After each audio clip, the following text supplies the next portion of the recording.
Hello, everybody, how's it going today? Glowplasma 231 here, back in day, talk about World Trigger, chapter number 238. This chapter is titled The Away Mission Test, Part 34. And today is a great day to be talking about World Trigger. It is currently in the midst of the current holiday season of 2023, and I am personally recording this on Christmas Eve, December 24th, as many of us call it here, and with the plan for this video to come out on Christmas Day of December 25th of 2023.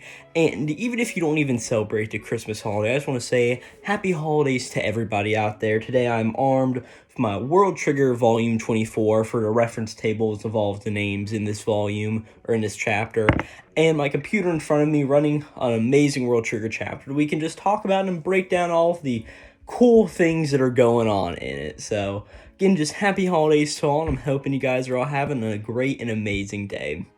So this is a very fun chapter of World Trigger all in all. Of course, last time we got the whole reveal of that for the battle simulations, everybody's going to have to design a trion soldier for battle.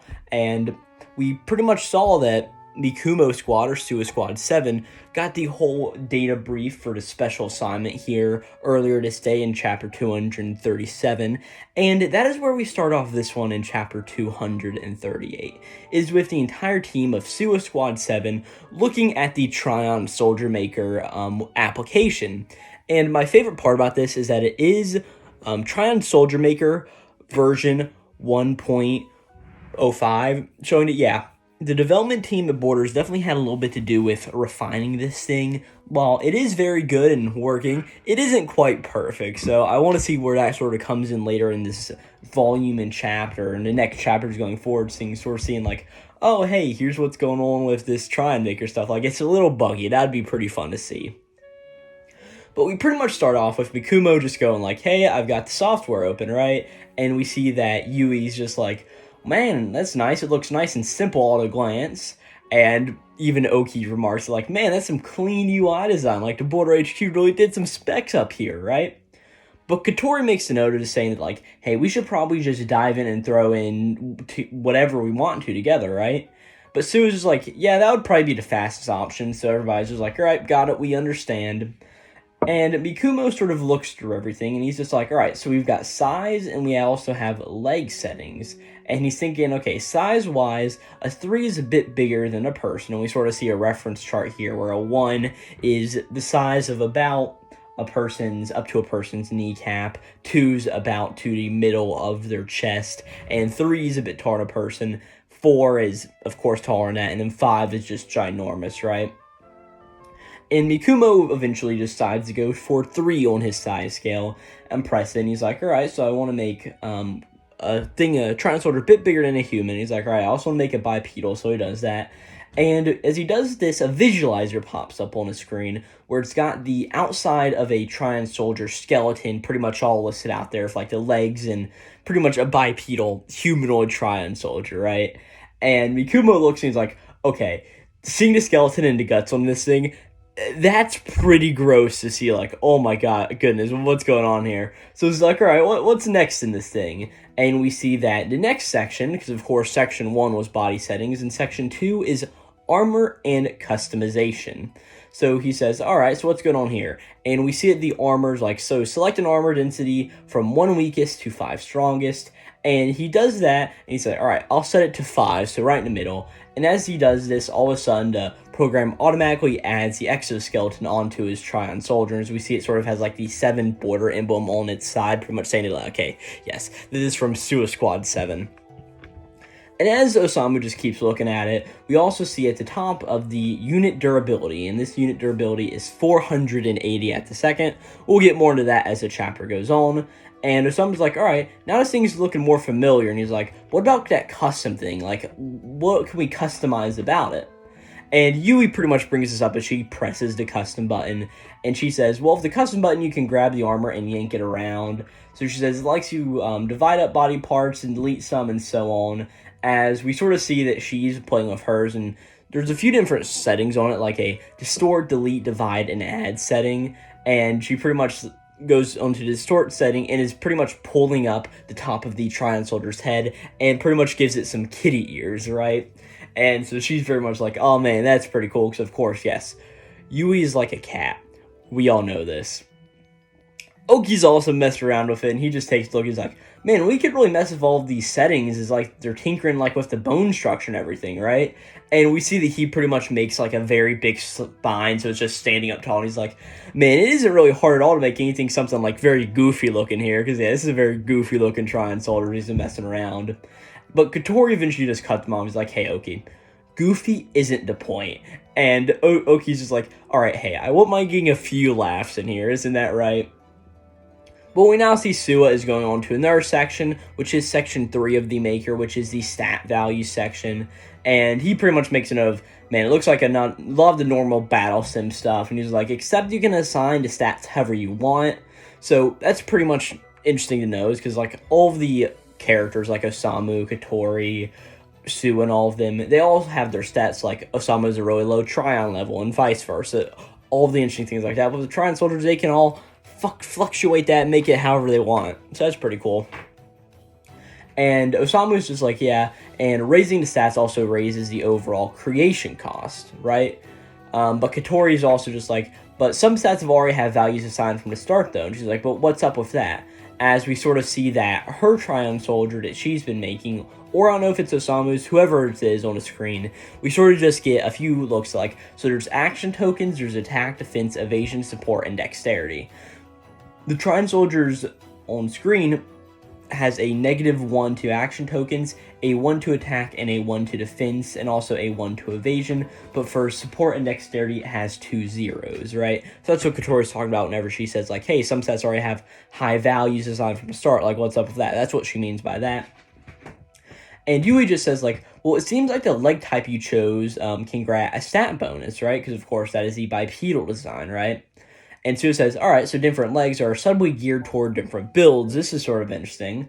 And Osamu makes a note of, hey, when you also increase your size and armor density, unit durability goes up and actions tokens go down. So it is sort of like a trade-off you're making, which makes perfect sense. I mean, this is a core video game idea of, all right, if you choose this subclass, you get these things, but you don't get that, right?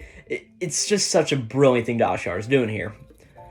Katori also makes a note of, hey, the heavier and tougher they are, the slower they get. Anoki says that action tokens are pretty darn important, so we need to be careful not to make our units to where all of our action tokens, we only have like 2 or 3 of them, right? So we can't go just over the wall, like making, because of course that makes sense. If you have a really heavy and armor powerful, like, you get what I'm saying, like, if you have a big Trion Soldier that's got a lot of armor on, it won't be able to really go through and move a whole lot. So of course that's less action tokens. So Oki's pretty much saying like, hey, we can't make like just a big robot to fight for us, right? Because it's not going to have any action tokens. So with Oki saying that, like, yeah, action tokens are really important, he says that he'll give his unit 10 total action tokens and put 3 points into every other stat. So we see he does that, and of course for like the attack, defense, and evasion that we saw that he had on his, of course he had a +1, so he wanted to put 2 points into that, and he put 10 points into action tokens, and then he put a total of 3 into each of the R2 stats, which were support and dexterity. So as he looks at that, Osamu all of a sudden is just like, oh crap, as he sort of looks at his computer, and Katori's just like, alright, that sounds bad, did you break it already, Osamu? And he's just like, no, but he's like, I went over the creation cost limit. As we see that there is a creation cost limit, as we see a few interesting things here. As we see Osamu's creation cost is 605, and his limit is only 600, right? This reminds me of like whenever you have to write an essay for something important, and it has to be like a certain amount of words, like 650. You got 650 words, you feel like 653, and you've just got to go down and pare down your essay just so small so it fits. Next time I have to go for an essay, I'm going to think of Trion Soldiers, because I think that's pretty funny, right? But we also see a note here of the squad budget, which is 12,000, and we also see that the unit budget is 480 for Osamu right now, right? But of course that isn't the creation cost, which is 605. So Katori's is like, what sort of tricked out monster were you cooking up? And Osamu's like, it was nothing special, I swear. And Oki's like, well, yeah, you just got to keep that cost under 1,200. And he's like, you can't get greedy with your add-ons, right?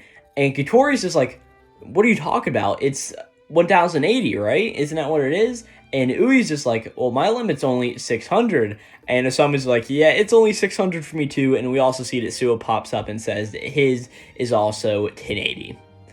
So at this point, he also says like, hey, I'm guessing there are trion levels determined to cost ceiling, of course, with Oki having a 7-level trion, as we've seen before. He has 1200, and then Su and Katori having 6s, 1080, and then the two Ui and Osamu, who have terrible trion, only have 600 to work with.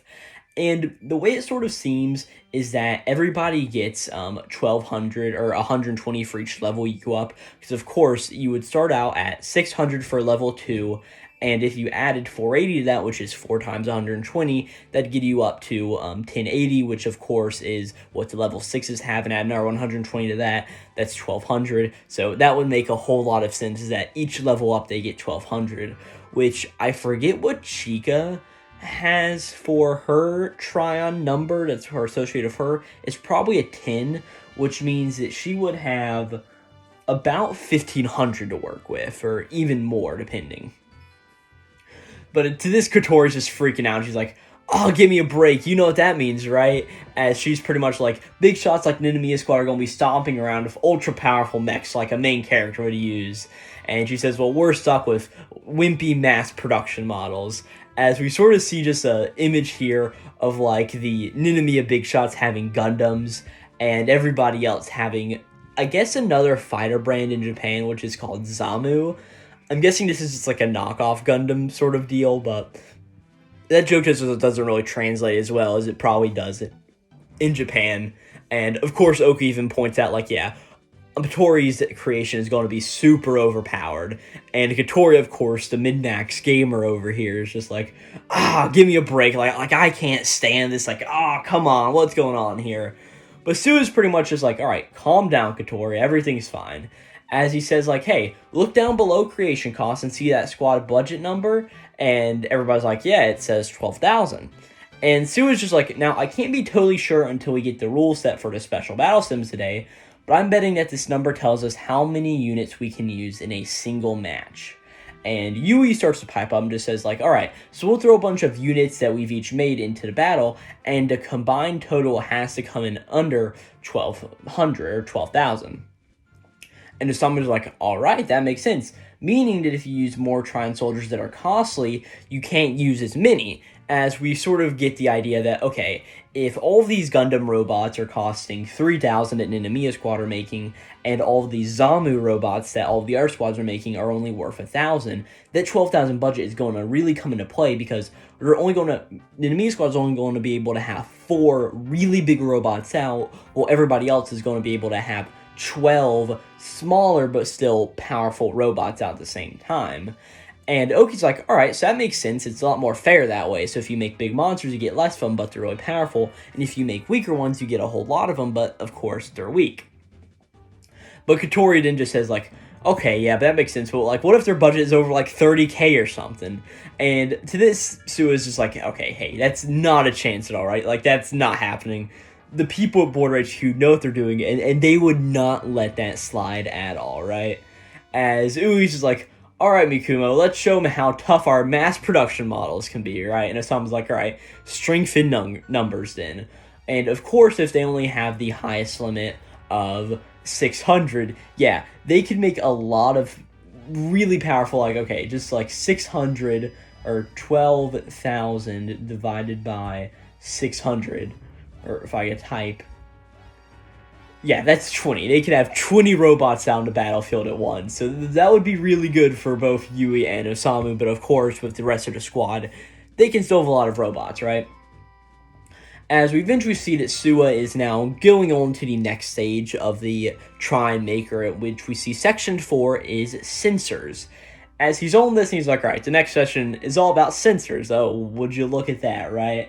And Yui's just like, all right, so the Trion sensor works just like our usual radar. As for the other two, when put into battle sims, there's like those swiveling detection cones that circle around the unit. As we see that each Trion soldier has a optic sensory area and a auditory sensory area, which is pretty much what they can see and what they can hear, right? And that goes around accordingly to wherever the Trion Soldier is at the second, right? And Oki says, all right, so a unit that's packing a very long-range weapon had better have some strong sensors to match him. And everybody's like, yep, makes sense. Osamu then says, like, I'm forced to pick either optic or auditory, then my unit can rely on only using one weapon at a time. Katori says that, or if you want to hold a shield while firing ranged shots, you gotta at least put 1 point into the auditory sensor.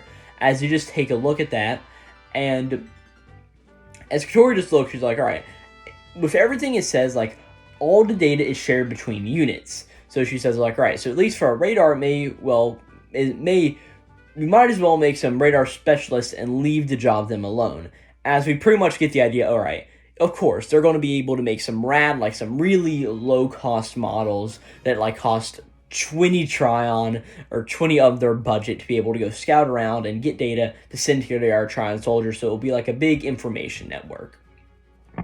And Oki pretty much says, like, okay, sure, that would mean that we don't have to waste resources giving the other units radars. Everybody's like, right, that's a big relief.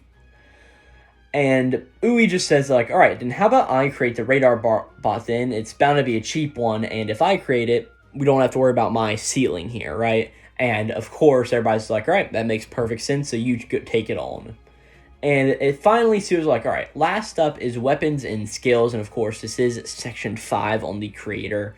As Osamu's looking, he's like, alright, so we have a blade, a shield, an asteroid, meteor, and sniper. He's like, the basic weapons are mostly the same as in a regular battle sim. As he sees all of this, and we're like, alright, that makes sense.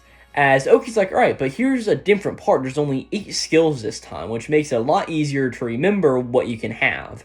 As we see what these skills are, it's radar stealth, radar jamming, optic stealth, vital strike, blade block, boost dash, boost strike, and boost block. So a lot of different styles of attacks for them, or skills, I should say. And Oki just makes a note of, like, right, there's only 8 skills time, makes it a lot easier to remember. And Katori just says, like, but it's still a pain that we've got no clue which ones the opponent will choose. It's not like with the base units, we know exactly if somebody pulls out a Tachikawa, what a Tachikawa's unit's going to have. So, and vice versa like that. Suwa also looks around and makes a note of that each weapon's power cap is decided by the related stat values.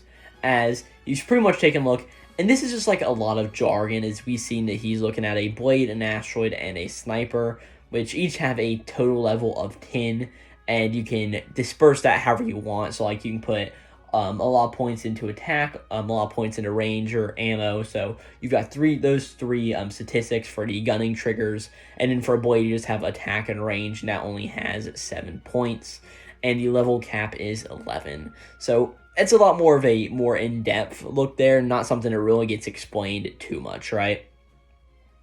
And Oki even makes a note of all looking at, like, alright, so if you equip your guys with more ammo, it makes them cost a whole lot more. She's like, budgeting like this is really, really, really brutal. And Osamu just says, like, hey, I think relying on teamwork and tactics will really be tough in this setting. I mean, even if we're just going to go fight. Osamu also now brings up another interesting point of just saying that, like, because co-op actions require points assigned to the support stat, we'd better probably go in a different direction here, right? At this point, Katori is now bringing us back over to the skills list. So she just says, like, alright, these skills are, like, so totally ordinary. She just starts to break them down, saying, like, alright, so you've got your Bagworm, Charmeleon, and a blocking move, as she looks at some of them. But she also says, the boost skills are like Grasshopper. The only unfair ones seem to be Jamming and Vital Strike. As Oki's like, alright, but what do we think the whole jamming thing is about? And U's like, it seems to be a skill that keeps allies from showing up on enemy radar. As we sort of get an idea of that same sensory rad robot from earlier, sort of walking in the middle between two Trion soldiers, and pretty much the whole idea that those Trion soldiers are walking in such a close proximity that they aren't being alerted that their location is there, being that they're close to a radar jamming rad, pretty much. Ui then just says, like, it sounds awesome, but it also costs a whole lot, right? She says, even at a high level, it only lasts 2 whole turns. Of course, more of that classic world trigger, and more of what we're seeing in this chapter, like, trade-offs. It's just a massive bit of trade-offs. Osamu just says, like, alright, well, using it effectively would be really tricky, but Suo then brings up, like, and that Vital Strike skill sounds a lot like that one skill that Toma was packing, as we see that Toma's skill in this game was Target to Vitals, pretty much reading out that when your attack damages an enemy unit, regardless of the damage amount, there's a 30% chance that target will be forced to bail out.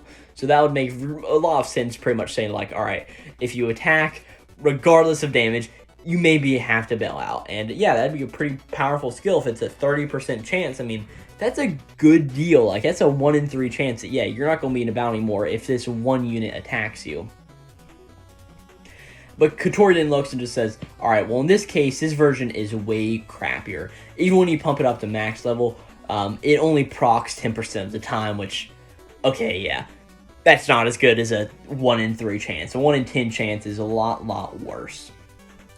Katori just then says that, like, it's not really a great bang for your buck. It's pretty much just like a very lucky Hail Mary. But Osamu says, alright, that's really interesting then. But Yui's like, alright guys, well, I'm all done. I'll upload it into the squad folder. As she uploads her Trion Soldier, which is a opera cat, as she calls it, right? And she says it is a kitty cat bot that even civilians would love.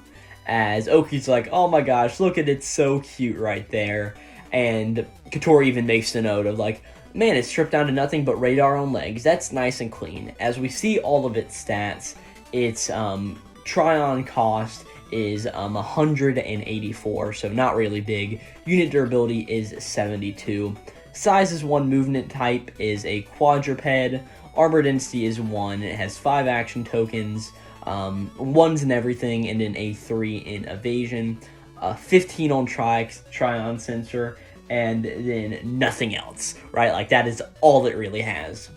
Katori then just makes a note of, oh man, look at that. I mean, they're so cheap to create, it's almost like a total bargain. And Ui even says, like, alright, that'll allow us to have a lot more actual combatants when we get into the battle itself, instead of shoving one unit that has literally everything, right?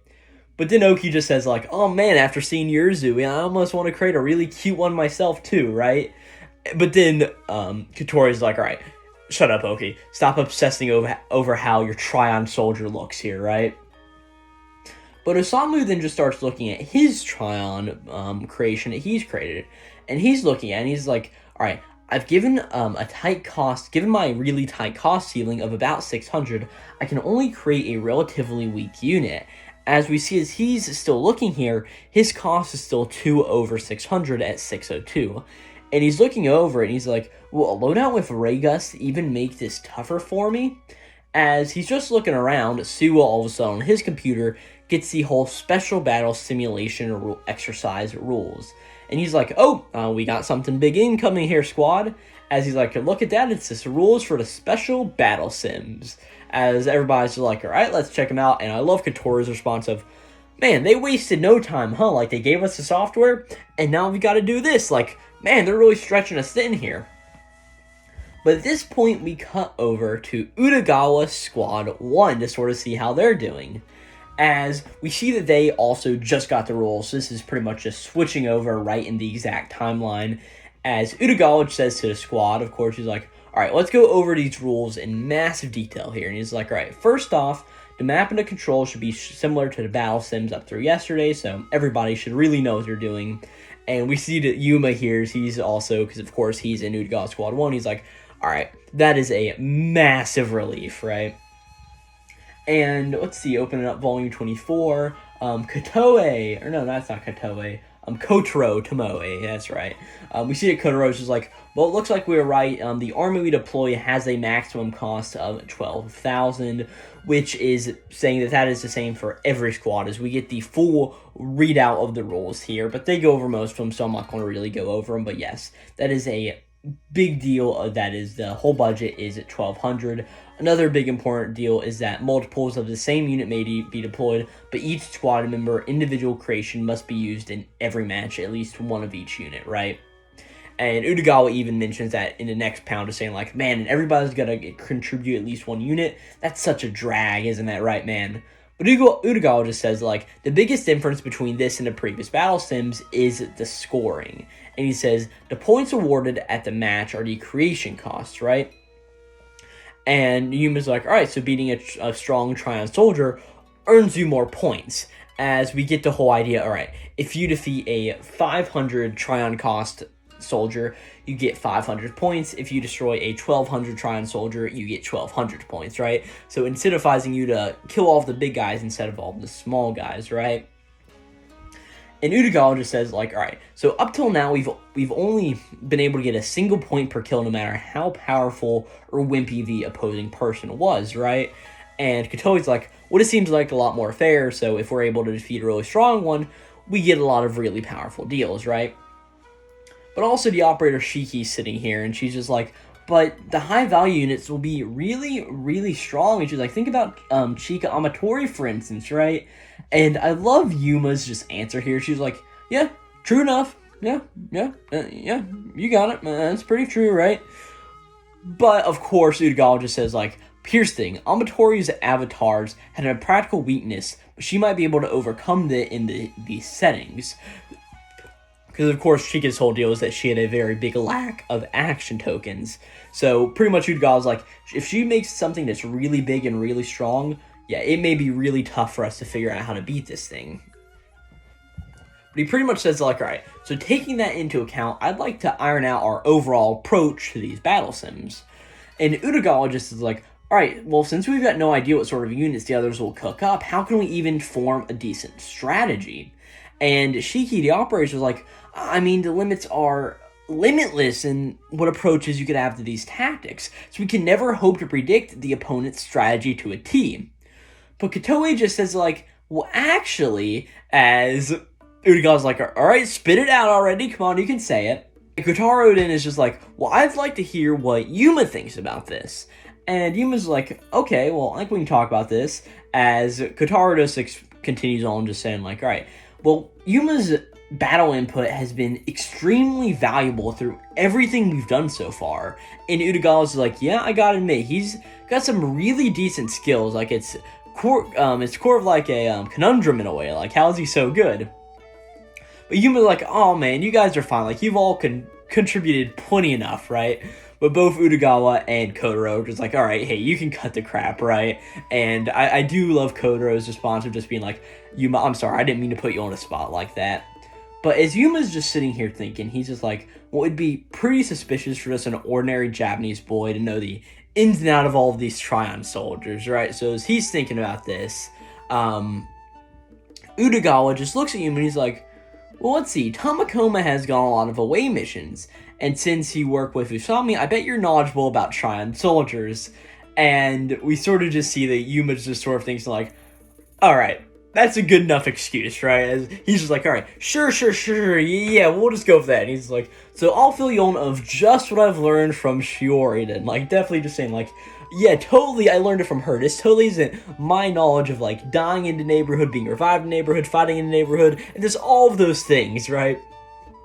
And we see that, Kotoe, or Kotaro, why do I keep messing up his name? Kotoro's like, alright, well, thank you, Yuma. But Yuma just starts to explain. He's like, so on a basic level, Trion soldiers with designated roles tend to fulfill their functions better for a given cost.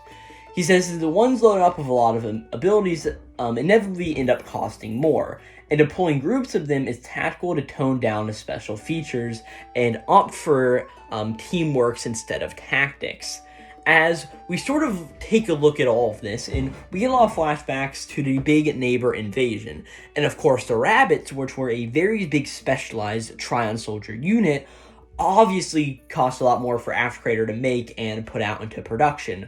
While all of the hounds and dogs they sent out and all of those sort of deals, those are all specialized in their one focus of pack tactics and attacking. So, why do I keep forgetting this kid's name? Like, I just need to tape this to my computer screen so I don't forget Kotaro's name. But, where'd I... Come on, Chapter, come on. This isn't the Christmas miracle I was hoping for. It's my computer to be bugging out of me. Alright, here we are. Kotaro, if I could speak, is now just like, alright, but having all of ours work together, wouldn't that mean really spending a lot of resources on the support stat? And Shiki's even like, yeah, and that cost adds up really quickly when we start to build big Trion soldiers. But Yuma says, like, here's the thing is that real Trion soldiers can have different brain parts. As we get this whole idea that those with team tactics brains will link up in groups of 4 or 5, we don't sort of have that option as a setting on here. As we look at different types of Trion soldiers, as we see like all of the hounds and dogs and all of those guys have the team tactics type of memory chip or brain chip, and like something like a Marmot has a standard solo type brain chip. But then something like a rabbit has a high-performing solo type. And it's probably those brains which cost the most to develop, and then the exoskeleton sort of just goes around it. But Yuma continues just saying, like, so the teamwork route is going to be really, really tricky to pull off, but in terms of both abilities and cost, right? And Utagawa just says, like, yeah, and the cost alone could completely blow our entire budget. But Utagawa just says, like, well, aren't you handy to have around, Yuma? He's like, alright, so can we have some counter strategies to work with? And Yuma just says, so you're all putting your fate in my hands, huh? And Utagawa's like, alright, yeah, go ahead, superstar. Just to be brief here, this chapter, oh my gosh, I just love how much of Utagawa's personality we're getting here. It's not something we've really had before, besides for his whole thing of, hey, will I still get paid for this? Like, that's all we've had from Utagawa. And this chapter really gives Utagawa a lot of character, I have to say, and I really do like that. But Yuma pretty much just says, like, well, I think that the right counter strategy is really just nothing at all. And the entire team just sort of looks at him and like, okay. But eventually, oh no, I forgot his name again. Kotaro! Kotaro stands up and he's like, oh, Yuma even says his name, and Yuma just says, like, alright, hey, Kotaro, let me ask you something important, right? And he's just like, yeah, sure. And Yuma continues to say, like, alright, say at the start of a match, the 12 enemy units show up on the radar, and assuming none of them are hidden from view, what's the expected cost of a single unit? Right? And Kotaro just says, or Kotaro, Kotaro just says, like, alright, so besides from putting aside squads like Enemia's, you would think that each one is around 100, right? He's like, or likely between 800 to 1200 at any rate, right? And Yuma's like, all right, yeah, makes sense. I'm with you so far. And I forget his name. Kotaro now is just like, all right, so what if we see 20 units? In that case, each one's around 600. But Utagawa just says, like, all right, hold up, slow your roll, Kotaro. And he's like, but what if they toss in a bunch of cheap dummy units? As we just sort of see the idea here is they've got a lot of small, like, rad type units, and if they have 10 of those, and each of those cost about 50, that's only 500, which means that they still have 11,500 left over, right? And Utagawa even says that, like, hey, if they throw in a bunch of cheap dummy units, they still have a decent number of high-value units, right? And Kotaro now is like, alright, well, even in that case, we'd end up facing stronger ones than we really expected, right? As they just look, and Shiki eventually is like, but as Kotaro is suggesting, it's still possible for them to have the 20 units each, right? So that'd be 600, right? And Yuma says, I mean, yeah, that makes sense. But Utagawa just says, like, alright, but besides that, so the information provided by the radar doesn't exactly help us gauge these units' strength. And Utagawa says, so basically what you're saying is that instead of making all these predictions, we're going to get a better off taking a good look at them on the battlefield, right? But Yuma's just like, not quite that either. We don't want to rely on sight alone. He says, the program lets us tinker with each Trion unit's soldier's appearance, right? So he says, a strong-looking one could actually be very weak, and a cheap-looking crummy unit could actually be one of the best that team has. And he says, that is a very large trap to look out for. And Utagawa says next, like, so what you're saying is that until we face a unit in combat, we actually can't know a thing about them. And Yuma says, yeah, that's right, bingo. And he says, in this game, it's actually better not to think. I was about to say Kotaro again. His name is... It is Kotaro. I'm learning. But Kotaro just says, like, but what do you mean we shouldn't think? As Yuma just says, like, alright, here's the thing. To be precise, we want to force the unit to overthink, while we don't think at all. As Utagawa just looks at Yuma and he's like, oh, I get it. So after, of course, Utagawa just gives this look of, like, acknowledgement to Yuma, Yuma pretty much just says, like, so the other squads are probably just going to be forming your own counter strategies right now. But doing that requires actual data. And in this situation, we can't come up with the proper strategies given the lack of info that we all have. And he pretty much says, like, an all-rounder who can have everything would be really, really costly. Just saying, like, since nobody's got a leg up from performing strategies, a team geared toward offense instead of defense is a lot more likely to win in this scenario. And before we get on to the rest of Yuma's thoughts, this is something that we've also seen with the battle sim so far. Of course, in the whole idea of everybody was trying to get everybody other stats to come up with a counterattack to beat them, right? So again, it's just showing how much this relates to the entire battle sims as a whole. As much as it may just seem like, right, we're making robots, it really all isn't like that. But Yuma just continues just saying, like, we want aggressive units packing plenty of heat, and we can send against any opponent hard and fast. And he says, that's actually a really easy design, and it will give us a really good shot at victory altogether. And Utagawa just says, alright, that makes sense. Instead of observing before striking like we always do, we'll just skip the first step and just seize the initiative in the whole battle. And Yuma's like, yes, that is exactly what I'm thinking. And I think I forgot his name again. No, Kotaro then is just like, alright, so if we are set on this whole blitz strategy, it should be simple enough to create units with practical builds and loadouts. And everybody's like, yep, sure do. Like, you got it, Kotaro, we're all good. But Utagawa just says, like, but here's the thing, I get the whole not thinking part, but how do we make them overthink it? And Yuma says, we gotta incorporate plenty of details that'll sow doubt in their minds. And he says, we want them pondering every single possibility. And he says, just like you were doing before, Urashima, right? And he's like, what are you talking about? And he's like, oh, by what? Mixing like the cheap dummy units in? And Kotoro's even just like, yeah, weaklings that appear strong, or costly units that appear cheap, that sort of thing. And Shiki then is just like, by having many visual distinct units, we can keep the opponent distracted and constantly guessing, right? As we just sort of see three totally different Trion soldier designs, but they all have the same exact ability. And Yuma's like, yes, that's exactly what I mean. Our hard-hitting blitz will be much more effective if we get them a lot to process.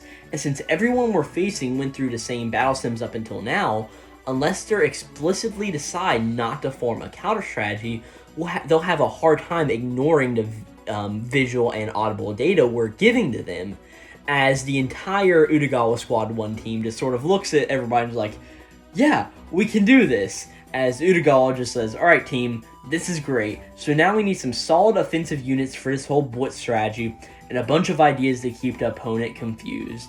And everybody's just like, yep, we got it, sure thing, roger that. And of course, Shiki's like, yeah, you're right. And that is where we end World Trigger this week. This is a very fun chapter, I think, because, of course, if you aren't really a World Trigger fan, this is going to be a terrible chapter to read. They're looking at video game stat screens and coming up with ideas. But as somebody who loves video games and loves World Trigger, this is just a blessing to read. I'm going to be a big fan, like, straight up with you here. The first part of this chapter isn't really that great. And really for a, 32-page chapter that we have this week, yeah, it's 31 pages. Pretty much the first not 17, but the first 16 are all about the Suicide Squad 1 team, and the rest of it's all about Utagawa Squad. So it's really nice how it's split perfectly in half. And the whole first half with Suicide Squad is all about learning the ins and outs of the design program. And while that's cool, my favorite part really has to be the second half of Utagawa Squad, and not only learning about the whole tactics they're talking about, but seeing Yuma's approach to this. And with seeing Yuma's approach, seeing a lot of these characters. This gives us a lot more Utagawa than we've seen in the series. This gives us a lot more Urashima than we've seen in the series. This is giving us a lot more of a of a Kotaro than we see in the series, and also again with Shiki too. But it's really just building up these characters, what I just think is a really, really fun deal. And also just seeing what their ideas are. And of course, I'm guessing next chapter that we'll probably cut around to a few more squads debating on what their strategies are. And if not, we're just going to jump into the battle sims and sort of see all of these squads and what tactics they're using. And I'd love to see if any of them have come up with the same sort of idea. But this is just a great World Trigger chapter, and I don't really have too much more to say on it. There's a lot of details in it, and a lot of those details are just really fun and really good, and I definitely just love Utagawa's approach of like, hey Yuma, you tell us, Star Boy, like, what are you coming up with? I just think that's really, really funny. But with that, I really don't have too much else to say about this chapter. Again, happy holidays to everybody out there, and with that, you can make my holiday a bit brighter by helping out this video, sharing it around on the internet, and if you want to talk about this World Trigger chapter with us, not only leave a comment down in the description box down below, but in the description we have a Discord server and a Twitter page link. You can come join those communities and talk a lot of World Trigger with us, because I always love talking World Trigger whenever it comes out, and even though this chapter review is coming out this chapter came out in November, so it's coming out a little late, it's still really fun to talk about it, and yeah, I don't have too much else to say. If you liked it, hope you wouldn't mind subscribing to the channel. I've got a ton of other videos on the channel talking about Weekly Shonen Jump, certain anime series as they're airing or after they've aired for like 7 months, and a whole lot of our series on the channel. So yeah, I don't have too much else to say. Happy holidays, everybody. Have a Merry Christmas if you believe in that, and if you don't, hey, happy holidays. And yeah, this will be Glowplasma 231 signing out.